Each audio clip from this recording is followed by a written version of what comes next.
On parlait de l'Internet, oui, l'Internet que vous utilisez tous les jours, que moi j'utilise tous les jours pour vous parler, pour communiquer, pour rester ensemble. Avant tout, savez-vous que les ancêtres de l'Internet sont le DARPA créé en 1958 et l'ARPANET créé en 1969. Et les pères fondateurs de l'Internet tel que nous l'utilisons actuellement sont Règne Tomlinson qui a créé en 1972 le principe de courrier électronique et de Timothy Jones Berners-Lee qui a inventé le web le 12 mars 1989. Son objectif principal était de faciliter l'accès à l'information pour les chercheurs grâce à des liens hypertextes et grâce à des ordinateurs connectés entre eux. Bon à savoir, qu'est-ce que signifie pour vous les 3W? www. Cela signifie quoi? On l'utilise tous les jours pour entrer dans les pages web. Word pour le premier, Wide pour le deuxième et Web pour le troisième. Bref, enfin, l'Internet dans notre vie quotidienne. On peut dire dans notre vie quotidienne, l'Internet, c'est un outil de communication par excellence. Il joue le même rôle dans la société actuelle que le système nerveux dans le corps. Ça veut dire quoi? Ça veut dire que l'Internet dans notre société actuellement est hyper important. Il permet une communication spontanée, rapide, immédiate, directe. C'est aussi le meilleur moyen de communication en urgence et massivement, surtout en cas de pandémie, de confinement, en cas où les gouvernements ils ont besoin de parler à toute la population entièrement. Donc l'Internet, c'est cet outil qui permet que les choses vont beaucoup plus rapidement. Il y a plusieurs moyens pour communiquer à travers l'Internet. On peut par exemple on peut parler de communication point par point, c'est-à-dire de personne à personne. Il y a aussi la prospection, c'est-à-dire c'est lorsque vous allez sur la toile pour chercher des informations, par exemple sur une entreprise, sur quelqu'un, sur un homme d'affaires, etc. Il y a aussi la diffusion des médias.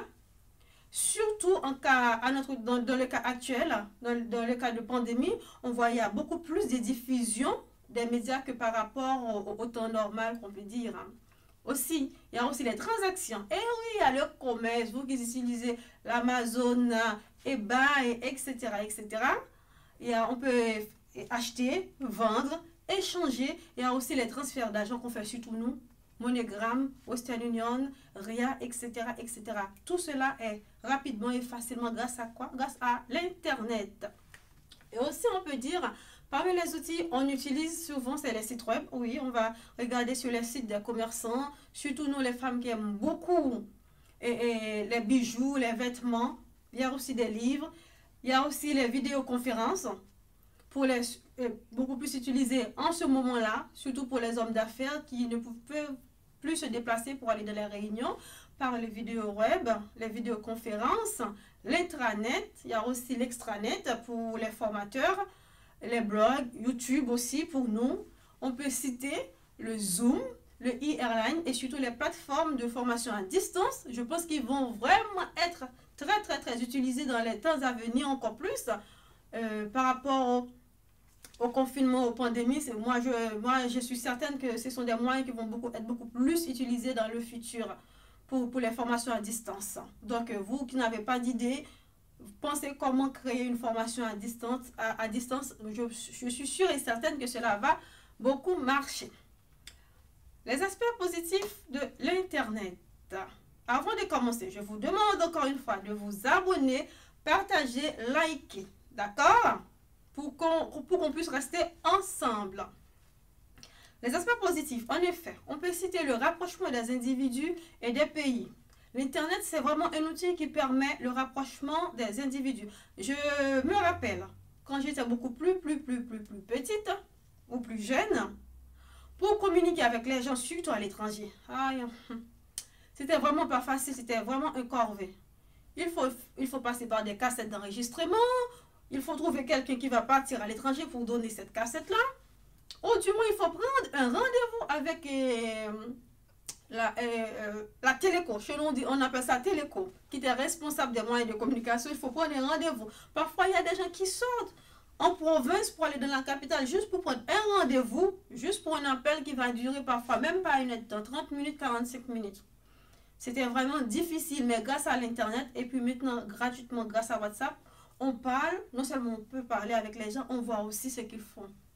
Merci Internet. On peut aussi, à travers l'Internet, exprimer nos opinions sans passer par les intermédiaires. Avant, quand vous avez une communication à faire passer, il faut aller dans une station de radio, prendre rendez-vous, faire plein de péripéties. Maintenant, grâce à l'Internet, sur Facebook, YouTube, vite fait, tout le monde est au courant très rapidement. On peut aussi l'utiliser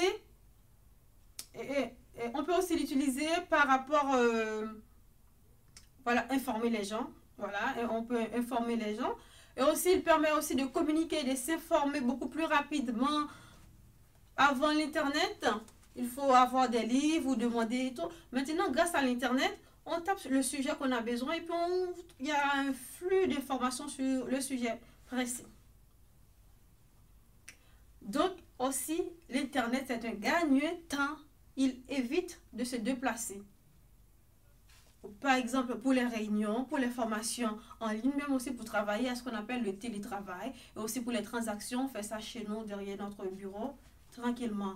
Alléluia, Internet. D'accord? Et en plus, il permet aussi de rester connecté. Regardez, vous êtes chez vous, moi je suis chez moi. Il y a le confinement, je ne peux pas sortir. Et vous aussi, vous ne pouvez pas sortir. Et grâce à l'Internet, je vous parle, vous me voyez, on fait des likes, on partage ensemble. Et puis on peut faire des réunions sur Skype, sur Zoom, sur WhatsApp. On peut même manger ensemble, mais virtuellement. Merci, hein. C'est vraiment, vraiment, vraiment et très bon outil, l'Internet. Et encore merci à nos fondateurs qui ont créé l'Internet. Qu'est-ce qu'on peut dire aussi? Ben, comme toute chose, il y a son côté positif et son côté négatif. Bon, négativement, on peut dire dans un premier temps qu'il renforce les inégalités sociales. Vous allez dire, mais qu'est-ce que ça veut faire là? Eh oui, il renforce les inégalités sociales.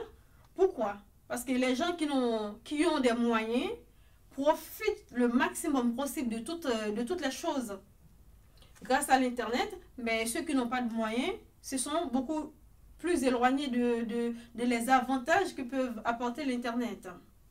Aussi, on peut aussi dire que il y a aussi l'impossibilité pour l'État, pour les gouvernements de gérer les flux d'informations diffusés sur Internet. Il y a certains pays, je pense comme la Chine, qui arrivent plus ou moins à contrôler toutes les images, mais c'est pas vraiment, mais dans tous les pays, l'État où le ministère de la communication n'arrive pas à vraiment faire le tri des informations parce que malheureusement il y a des gens qui utilisent l'internet pour harceler les autres, pour diffuser des mauvaises images.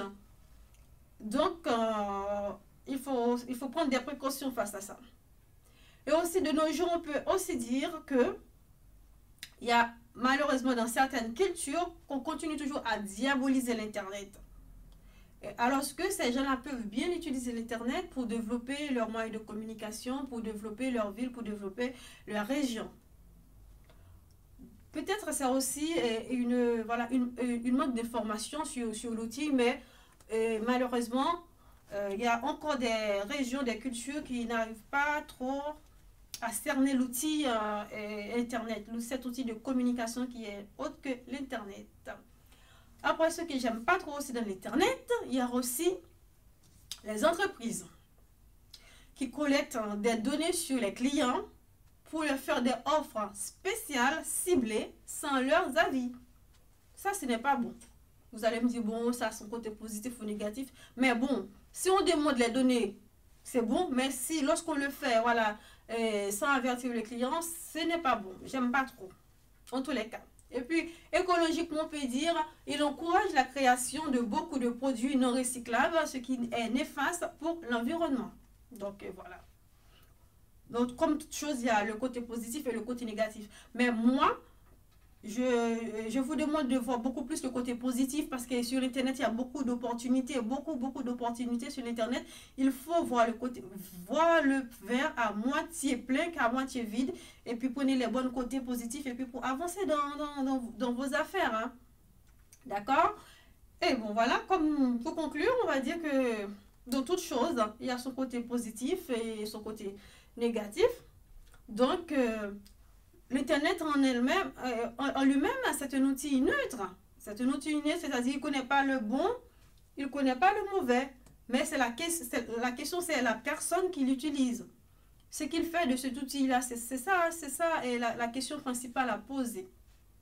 Aussi, grâce à son accessibilité, il est devenu un outil de mobilisation des mouvements sociaux. Il s'infiltre partout, dans tous les domaines de la vie quotidienne. Par exemple, dans la communication, éducation, santé, sociale, commercialisation, économie, politique, dans tous les domaines de notre vie quotidienne, il y a encore l'Internet. Cependant, nous devons rester très prudents et vigilants face à son utilisation. Voilà, c'est l'utilisation qui cause problème. C'est la façon de faire avec l'outil Internet qui cause problème, mais ce n'est pas l'Internet en lui-même.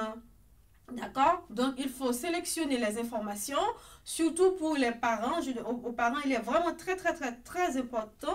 Et le ministère de l'Éducation n'a pas cessé de dire aux parents, il faut mettre des codes parentaux sur l'Internet afin qu'il y ait des sites pour que les enfants ne puissent pas avoir accès. D'accord? Et en plus, les informations sur Internet ne sont pas 100% fiables. Vous le connaissez tous ça déjà. Comme j'ai bien dit, c'est un petit rappel. Vous le connaissez tous déjà que ce n'est pas 100% fiable. Il faut savoir sélectionner les bonnes informations et les mauvaises et faire le tri. Et en plus, pour terminer, il revient à chacun de nous de bien utiliser ses données personnelles sur ce réseau. Revient à chacun de nous de bien utiliser ses données personnelles. C'est-à-dire, il faut faire le tri, éviter de tout mettre sur Internet. Il faut bien faire la différence entre la vie privée et la vie publique. Parce qu'une fois que tu as mis ça sur Internet, et c'est parti. Lorsque vous voulez rattraper, c'est trop tard, c'est déjà parti. Donc, il faut vraiment bien utiliser l'Internet, voir plus le côté positif, les opportunités qu'il offre, que le côté négatif. Et surtout, il revient à chacun de nous de bien faire attention à ses données privées et ses données publiques. Donc, l'Internet, c'est à consommer avec modération. D'accord? Je vous souhaite un bon après-midi et restez branchés sur VPL Recop. Tout simplement, Brice Magdala à votre service. Surtout, abonnez, likez et partagez sans modération.